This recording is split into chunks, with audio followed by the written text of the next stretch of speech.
Qu'est-ce que tu fais? Ben, tu m'as dit qu'on devait assainir la maison, alors je suis allée acheter un spray. Non, je t'ai dit qu'on devait faire l'assainissement de la maison. On va poser les tuyaux, on va poser la fosse septique. Ah oui, j'avais pas du tout compris ça. Ouais, écoute, viens avec moi, je vais t'expliquer. Ok.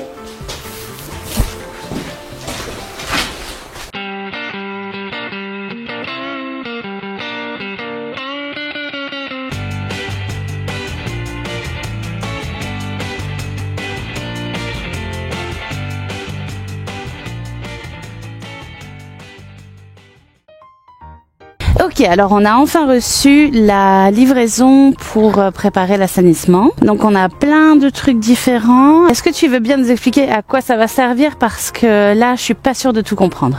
On va commencer par le gros tuyau jaune. Son appellation commerciale, c'est drain agricole. En fait, c'est un tuyau qui est percé. Je sais pas si ça se voit à la caméra, mais il y a des trous partout. C'est un tuyau qui va être enterré à 50 cm approximativement, qu'on met dans une chaussette en tissu et qui va récupérer toutes les eaux de ruissellement. Et les eaux de ruissellement, comme ça, peuvent être amenées plus loin.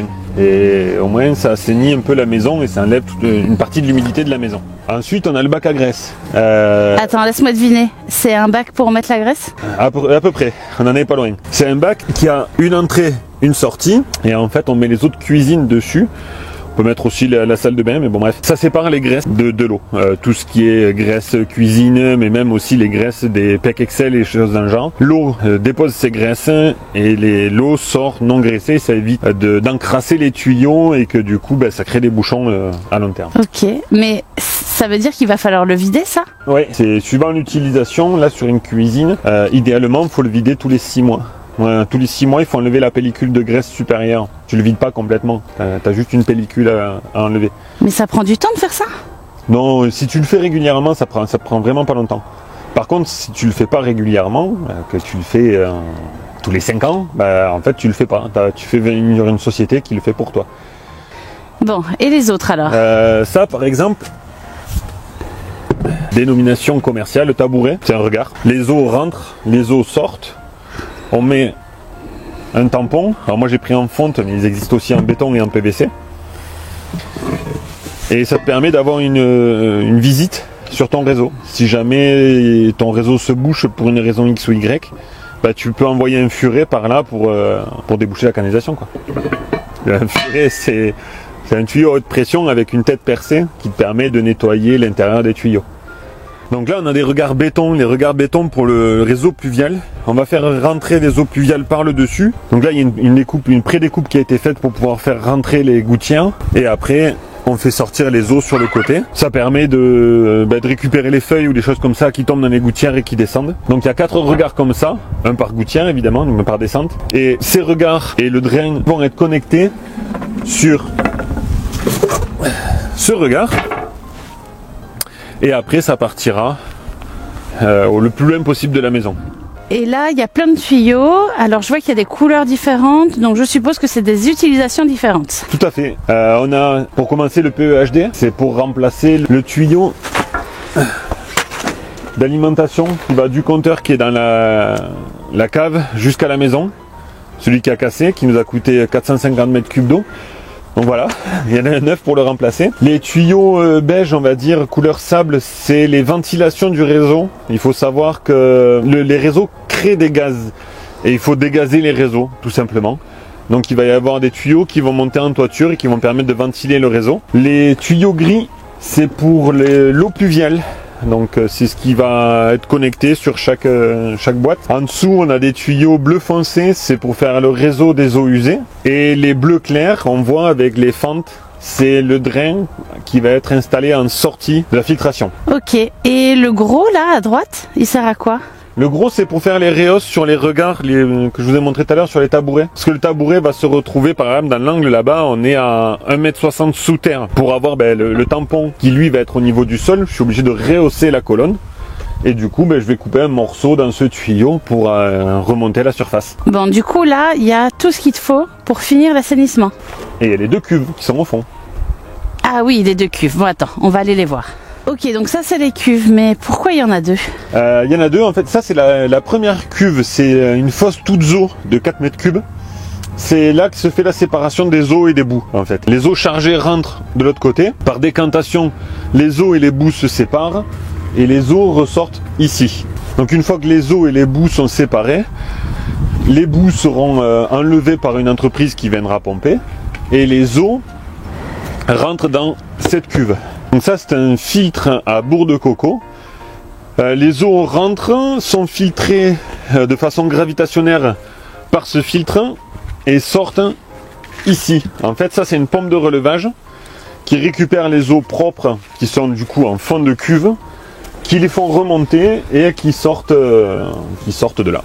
À l'issue de ça, on vient mettre le drain pour avoir une infiltration lente des eaux propres sur le terrain. Ok, super. Merci pour tes explications. You're welcome.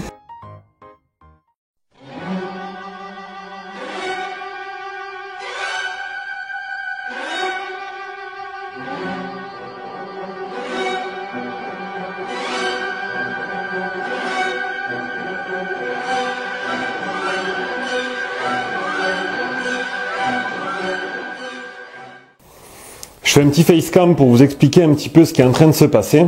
Pour faire simple, pour faire de l'assainissement, il faut creuser des tranchées. Quand on creuse des tranchées, on tombe souvent sur des inconnus, on va dire. Par exemple, je suis tombé sur la ligne télécom qui n'était pas... Il n'y avait pas de filet de protection, donc du coup, j'ai arraché la ligne télécom. Voilà, c'est des choses qui arrivent. Pareil pour l'adduction d'eau, que je voulais refaire, donc c'est pas grave. Et je suis tombé sur quelque chose de plus embêtant. J'avais fait une vidéo avec mon téléphone, je vais vous mettre un extrait là. Juste ici, là, je vous mets un extrait de sur quoi je suis tombé. Beaucoup d'eau. Beaucoup d'eau. Et quand on veut faire de l'assainissement, avoir de l'eau plein les tranchées, c'est vraiment pas l'idéal. Qui plus est, on est au mois de janvier, ça sèche pas. Tu fais ça au mois d'août, bon, t'attends une semaine, ça y est, c'est fini. Là, c'est pas le cas. Donc maintenant, je vais vous amener dans les tranchées avec moi et on va regarder ça ensemble. Derrière moi, la première tranchée que j'ai ouverte. Donc la tranchée, on se rend compte d'une chose, elle est pleine d'eau.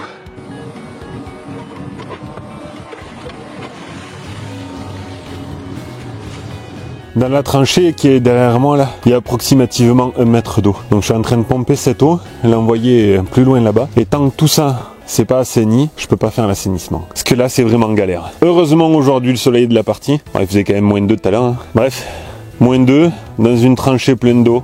J'adore. Waouh, ça a bien changé ici. T'as pas mal bossé? T'en es où? Tu nous expliques? Là en fait je fais mon fond de fouille. C'est-à-dire que j'ai mis un cordeau avec l'altimétrie, la bonne hauteur de mon tuyau. Et là, je fais le fond en fait de la tranchée en gravier pour avoir un matériau un peu stable. Et comme ça, je vais pouvoir poser tous mes tuyaux et mes regards sur mon gravier. Mais tu galères pas trop à faire ça à la main? Là, ça va. C'est pas trop compliqué. Mais viens avec moi derrière, tu vas voir. Là, c'est la galère. Là, de ce côté... Ce qui est compliqué, c'est l'accès, parce que la brouette, elle passe pas. Donc je suis obligé de poser la brouette là et de tout faire au seau. Et la deuxième problématique, c'est un peu spongieux. En fait, je pense qu'il y a une veine d'eau qui passe pas loin et du coup, ça fait de la bouillasse. Donc j'ai chargé avec les tuiles qui avaient été abandonnées. J'ai fait un tapis de tuiles que j'ai compacté. Et j'ai mis dessus un tapis de gravier pour avoir un support à peu près stable. Donc c'est pas l'Amérique, mais j'arrive pas à obtenir un plus. Puis un troisième point négatif, il fait moins 3 degrés et je me pèle. Si vous voulez, on va aller voir à côté. J'ai pas encore fait le lit de briques et le lit de gravier. Vous allez voir à quoi ça ressemble. Donc là, j'ai pas encore traité le fond de la tranchée. Donc on voit déjà que c'est un peu plus liquide. Et la problématique, en fait, c'est que au-delà de l'eau, c'est que du coup la glaise se mélange et ça devient très vite un marécage. Et ça colle. Et je peux pas laisser ça comme ça parce que on voit il y a 40 cm de boue et si je pose mes réseaux là-dedans, évidemment que tout va s'enfoncer, je vais créer des contrepentes et le réseau ne fonctionnera pas. Donc il faut que je cure tout ça et que j'assainisse le fond pour avoir une surface stabilisée quoi. Non mais ça tu vas pas le faire à la main quand même. Je vais espérer que le tracto puisse passer et qu'il puisse venir curer ça Parce que si les engins ne peuvent pas passer, ben, effectivement, je vais devoir le faire à la main. Et la vidéo sortira le 15 mars. Bon, ben, je vais espérer avec toi alors.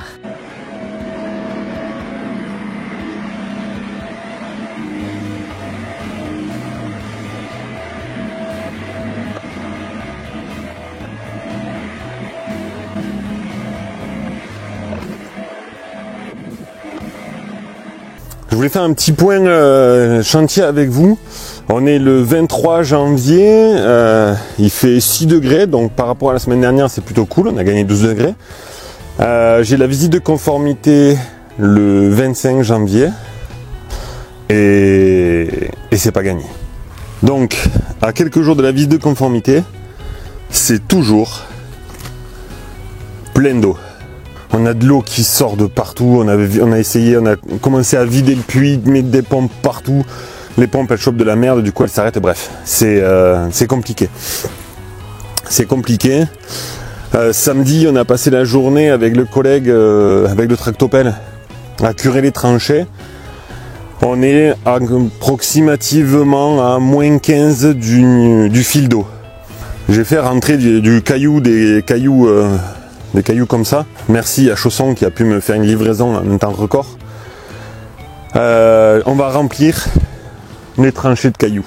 Faire un matelas de cailloux pour arriver à stabiliser le fond de la tranchée et ainsi pouvoir poser les tuyaux. Parce que là, je sais pas. On n'a pas tellement de solutions. Je sais pas quoi faire, je sais pas quoi faire de plus, quoi faire de moins, mais voilà. Ah, ça y est, on attaque enfin la pose des tuyaux. Oui, ça y est, ouais. Enfin, comme tu dis. Du coup, c'est quoi les prochaines étapes? Là, il faut poser les tuyaux au plus loin qu'on peut. Là où on s'est arrêté de creuser, quoi. Mais du coup, tu vas alterner à chaque fois un tuyau gris, un tuyau bleu, comme on voit là? Ouais, je trouvais que c'était plus stylé. Non, en fait, c'est que c'est deux technologies différentes. En assainissement, il existe deux technologies, les tuyaux à lèvres et les tuyaux à coller. Si je te montre, ça, c'est un tuyau à lèvres, une connexion à lèvres. Il y a un joint noir à l'intérieur. Ça, tu as juste besoin de lubrifier la partie mâle du tuyau et puis tu mets la partie femelle dedans. L'avantage, c'est que c'est très rapide du coup et c'est qu'il n'y a rien de définitif. Tu peux, 6 mois après, tu peux ressortir comme ça, ou pendant que tu fais, si t'as pas bien réglé ta pente ou quoi, ça te permet de jouer dessus. Contrairement au PVC comme ça, où là tu colles en fait ton tuyau mâle est collé dans le tuyau femelle, et une fois que c'est collé, c'est collé quoi, c'est foutu. Si tu t'es trompé, faut chauffer et tout, c'est compliqué. Donc ça, c'est un réseau qui était en provisoire pour dévier les eaux pluviales. C'est pour ça qu'on finit avec 4Y. Il y a un peu un mélange de tout, c'est juste pour dévier les EP. Les EP, c'est les eaux pluviales. Et EU, les eaux usées. En fait, c'est les deux dénominations. Et là, on a un bout de gris, parce qu'en fait, mon regard sort en 125, et que moi j'ai des tuyaux en 100, et que j'ai mis une réduction 125-100. Et que celle-là, elle n'est pas à lèvres, elle est à coller. Donc c'est pour ça qu'il y a un petit bout. Mais là, c'est le démarrage de mon réseau. Après, l'autre sortie du regard, ici, je vais avoir mon évent qui va allonger la façade. Et quoi qu'il en soit, on le voit sur toute la longueur, il n'y a aucune connexion avec la maison. Parce que ça, c'est vraiment un réseau en attente en fonction des travaux qu'on fera dans le studio. Vu qu'on ne s'est toujours pas décidé ce qu'on faisait dans le studio, j'ai préféré faire partir mon réseau au plus loin possible. Comme ça, on peut mettre le réseau où on veut. Si on veut mettre un WC ici, on pourra, parce que j'ai déjà mon réseau d'assainissement en attente. Mais pourquoi tu as commencé ton réseau par le studio alors qu'on ne sait pas encore ce qu'on va en faire? J'ai commencé ici parce que c'est le point le plus éloigné de l'assainissement. La fosse est vers les granges là-bas. Donc je suis parti du plus loin en me disant comme ça nous laisse la possibilité de mettre le WC, la douche où on veut dans le studio. Vu que le réseau il va au plus loin, on peut pas aller plus loin quoi. Ça, on peut mettre maintenant un WC où on veut dans le studio, ça dérangera pas. J'ai anticipé les travaux en disant une fois que c'est posé quoi. Vu qu'il y a une pente à respecter, on calcule 2 cm au mètre de pente, donc ça fait 2% de pente. Moi je suis parti, j'ai démarré mon fil d'eau à moins 20 cm par rapport à la dalle de la maison. Si j'avais démarré mon fil d'eau à l'angle par exemple, j'aurais pas pu remonter ici en disant ah mais non mais en fait on veut le WC en haut. j'aurais pas pu remonter parce que j'aurais pas eu la pente pour redescendre.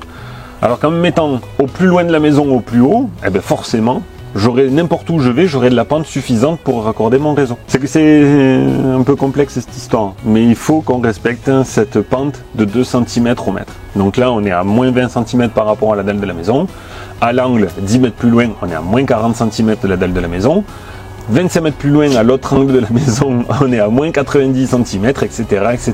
Et on finit à moins 1m60 ou 1m80 à l'entrée de la fosse là-bas. Mais voilà, il faut toujours respecter cette pente, sinon les eaux vont stagner dans le réseau et puis c'est pas l'objectif, quoi. Ok, du coup là, tu vas emboîter les tuyaux les uns aux autres. Oui, tout à fait. Tu vas faire quelques connexions à la maison. Tout à fait, avec des Y. Je vais te montrer. Il existe 2 types de connexions. 2 types de connexions, non, il en existe plus que ça, mais moi j'utilise 2 types de raccords. Pour tout ce qui est raccordement de la maison vers mon réseau unitaire.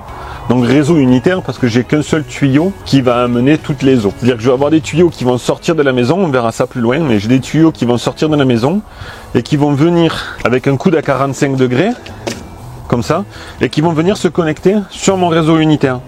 Donc je vais avoir mon PVC comme ça, mon raccord comme ça, le Y qui est dans l'axe de mon 45, et le fait qu'il soit en Y, ça va lui donner déjà la bonne inclinaison pour rentrer dans le tuyau. On voit que du coup l'eau, elle suit à peu près le mouvement de mon tuyau. Si je faisais ça avec des T, déjà je pourrais pas utiliser, je pourrais pas dévier, donc je serais comme ça par rapport à ma sortie de maison et j'arriverai droit sur mon réseau. Quand les eaux rentrent et tapent dans mon PVC, je vais avoir des eaux qui vont monter et des eaux qui vont descendre. Et du coup, ça veut dire que potentiellement, il y a de la matière qui va venir aussi se poser. Et pour éviter ce phénomène, on met des Y. Et comme ça, tout est dans le sens de la pente du tuyau. Mais du coup, les T, ils servent à quoi? Le T, il va servir, moi je m'en sers, pour mettre en sortie de maison et avoir un bouchon de visite en sortie de maison et aussi pour les évents de WC. D'accord. Donc voilà, donc les T te permettent de faire des visites en sortie de maison et brancher et piquer tes évents, alors que tes Y, eux, te permettent d'avoir le sens de la pente pour ta connexion en sol. Ok, mais du coup, avec les tuyaux bleus, tu as juste qu'à manchonner, ça va hyper vite. Oui. Dans 1 heure, tu auras fini tout le réseau en fait. Non, pas tout à fait. Parce que quand on va arriver de l'autre côté, où il y a justement là du coup toutes les connexions les unes avec les autres, je suis obligé de couper mon tuyau, venir placer, manchonner, etc. etc. Et donc ça prend du temps. Couper les tuyaux, tout mettre bien en place, ça prend quand même un peu de temps. Et puis il va falloir poser le bac à graisse. Ok, bon du coup je te laisse travailler et on va regarder comment tu fais. Ça roule.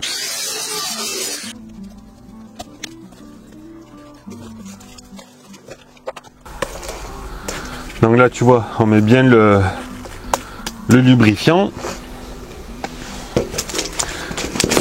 Et voilà, ça emboîté. Là je vais aller mesurer la longueur du coup que j'ai besoin et aller couper un bout de tuyau. Et cette longueur va venir dans mon Y avec le bon angle du coup. Et après là, on va aller le raccorder avec le regard où on était tout à l'heure. Et pareil pour la douche, pour le WC et pour la cuisine. Ah oui, donc pour chaque sortie, il faudra que tu installes un Y et que tu fasses les découpes appropriées. C'est ça. Et que tu creuses aussi, parce que du coup, c'est pas forcément à la même hauteur là où tu as fait ton trou pour arriver jusqu'à ta tranchée. Ouais, là on voit bien, il manque un bout pour arriver à rentrer dedans quoi.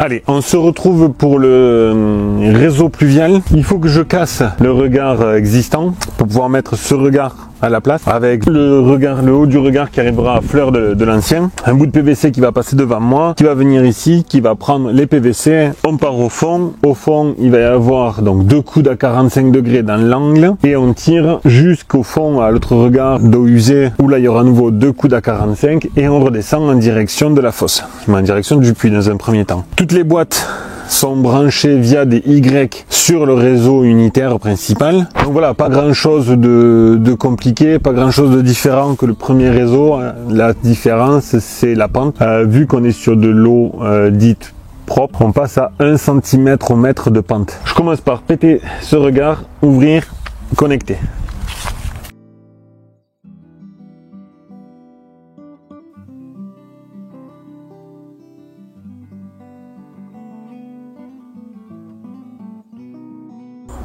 Alors j'ai commencé le remblai, donc on voit la boîte posée, découpée avec la gouttière qui rentre dedans, l'ancien regard que j'ai remblayé avec du gravier et je finirai en terre. Là on a le regard avec le coude à 90 et les vents qui montent en toiture. Voilà, donc il manque un bout, je le finirai après, ça c'est pas le plus important. Donc là il va falloir mettre de la terre jusqu'en haut du regard jusqu'à la bague grise, je mettrai le tampon fonte et je remblayerai après. Et là, après, tout ça, il faut remettre de la terre et après, on continue. Donc là, on a le réseau d'eau qui passe par-dessus le réseau d'eau usée. Là, je vais remonter et en gros, mon regard va être à peu près à la fin du tuyau bleu. Et après, il faut que je remblaye. Vu qu'on n'a pas les mêmes pentes, il faut que je remblaye et que je déroule mon tuyau après. Évidemment que tout ce remblai derrière moi va se faire à la pelle et au seau. Content Sylvain. Allez.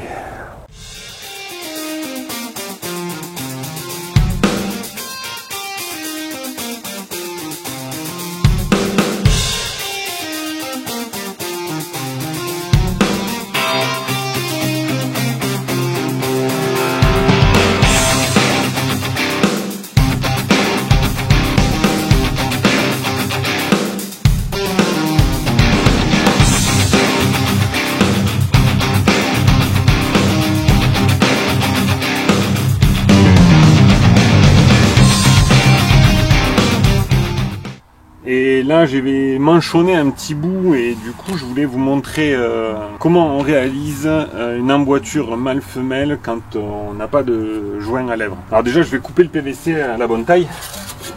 Donc la question, comment faire rentrer l'un dans l'autre? On va faire chauffer cette partie et après, en force, on va le faire rentrer dedans et il va prendre la forme de l'emboîture. Alors moi, je le fais au décapeur thermique parce que j'ai que ça, mais vous pouvez le faire aussi au chalumeau et j'ai entendu qu'on pouvait le faire avec un sèche-cheveux.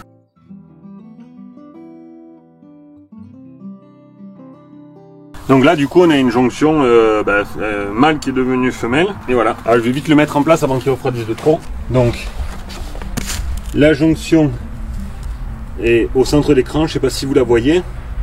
Et là vous voyez que le PVC il s'est un tout petit peu plié, ce qui me permet de donner un poil d'angle à mon réseau. Si je prends du recul, vous voyez on arrive droit et là on donne légèrement un tout petit peu d'angle.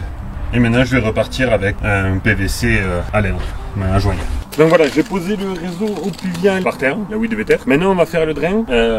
J'ai remblayé, je sais pas si ça se voit, j'ai remblayé en espèce de cunette. On va poser le drain au fond de la cunette. Ensuite le tuyau à drain, un peu de caillasse dessus et on referme.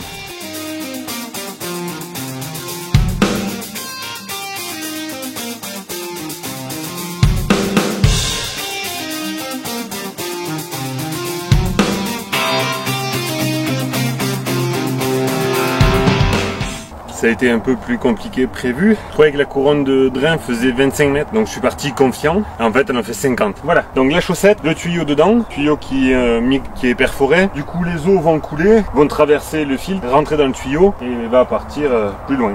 La chaussette permet de filtrer les fines et l'eau.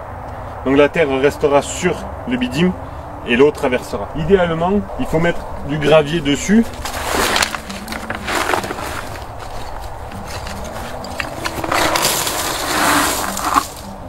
Voilà. Normalement, il faudrait monter en gravier comme ça pour que l'eau soit attirée vers le drain et que l'eau ne passe pas à côté mais vraiment dedans. Donc, mettre de la terre ici, type glaise, c'est parfait. Comme ça, l'eau elle va glisser dessus et ça va glisser jusqu'au drain. et rentrer dans le tuyau. Donc nous, clairement, là, ce qu'on essaye de récupérer, c'est les eaux qui viennent du dessus. Il y en a très peu, mais le terrain au-dessus est à peine plus haut que moi. Et c'est ces eaux qu'on va essayer de récupérer. Après, ben, la façade, c'est quand il pleut sur la façade et que l'eau va ruisseler le long de la façade. Bref, c'est peu. Je suis désolé, on entend beaucoup les voitures aujourd'hui, mais l'autoroute est fermée pour cause de manifestations. Et du coup, j'ai tous les camions et toutes les voitures qui prennent la nationale qui est juste derrière. Et du coup, c'est très bruyant. Bref, je disais, on met du gravier tout du long. Et puis après, on remblaye. Je fais ça et on se retrouve là-bas.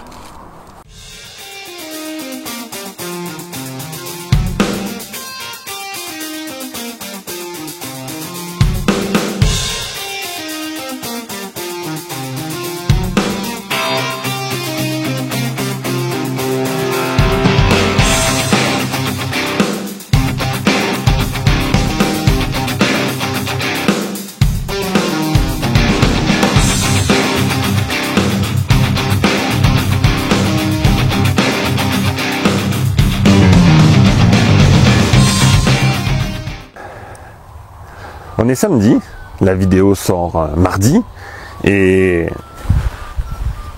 c'est pas fini. Ce chantier d'assainissement a été plus long que prévu, beaucoup plus long que prévu. D'une part parce que c'est mon premier assainissement et qu'il y a des choses que j'ai pas anticipées, et d'autre part parce que on a trouvé de l'eau, beaucoup trop d'eau, qui nous a fait prendre beaucoup de retard, qui nous a fait avoir des sols pas stabilisés, qu'il a fallu stabiliser, des galères, beaucoup d'efforts physiquement très compliqués avec une météo. Voilà. D'ailleurs, si j'ai un conseil à vous donner, ne faites jamais d'assainissement au mois de janvier. Il fait trop froid, il y a trop d'eau, c'est pas la bonne période pour assainir. On a fait le réseau pluvial hier avec Lorraine. Là, ce matin, j'ai fait le remblai, j'ai posé le drain par-dessus. Là, il va falloir poser la caillasse, etc. pour le drain. Le réseau d'assainissement s'arrête là où vous êtes. On est à une dizaine de mètres de la façade à peu près. Ici, c'est là où va se rejoindre le réseau pluvial et le drain. Et là où on va voir du coup notre regard pluvial et notre regard eau usée avant d'attaquer la descente jusqu'à la fosse. Les boîtes à eau sont connectées, tout est prêt, mais il n'y a plus rien à faire de ce côté-là, mis à part remblayer évidemment.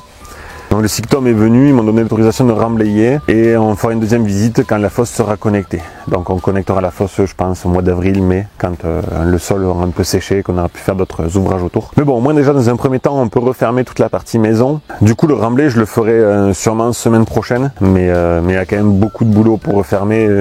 Derrière, faut tout faire à la main. Là, je peux voir avec le collègue s'il peut revenir avec le tracto une fois de plus pour m'aider à refermer. Ça, c'est une chance d'avoir aménagé dans un pays avec des agriculteurs et avec des engins partout qui ont le cœur sur la main, qui viennent volontiers nous filer la main, nous prêter les engins. Ça c'est vraiment top. Merci à vous tous. Maintenant il faut refermer ça et passer à autre chose. Et voilà. Allez, on se retrouve face à la cheminée pour débriefer de tout ce qui s'est passé ce mois-ci. Comme je viens de vous l'expliquer, cet assainissement a été plus compliqué que prévu. L'eau est venue un petit peu perturber mes plans. Heureusement, on a pu avoir quelques jours de soleil qui nous ont aidés, ne serait-ce que psychologiquement. C'est sûr qu'entre l'eau qui coule sous la maison et toute la pluie qui est tombée, l'assainissement a été semé d'embûches. Mais quand je regarde le prix que facturent les sociétés pour la main-d'œuvre, je me dis que même si ça nous a pris du temps et beaucoup de patience, même si parfois on a eu envie d'abandonner, financièrement on s'y retrouve.